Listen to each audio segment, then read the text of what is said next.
प्रणाम साथियों, इस समय मैं अपने भतीजा संदीप के साथ मछली मंडी आई हूँ। मैं तो खाती नहीं हूँ, मेरा भतीजा खाता, मैं तो वैष्णव हूँ।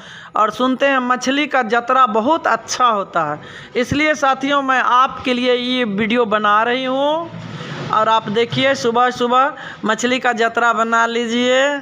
और मैं आप ही के लिए वीडियो बनाई हूँ, तो आप कमेंट करेंगे कि ये वीडियो आपको कैसा लगा, सुबह का मछली का जतरा कैसा लगा, आपको अच्छा लग रहा है तो आप देख लीजिए।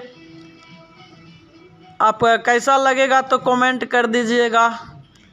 आज सवेरे सवेरे आ गई मैं मछली मंडी घूमने के लिए, तो आप बताएं कि आपको कैसा लग रहा है, तो कमेंट करेंगे।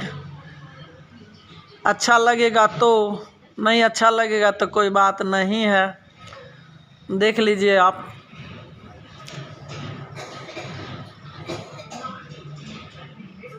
देखिए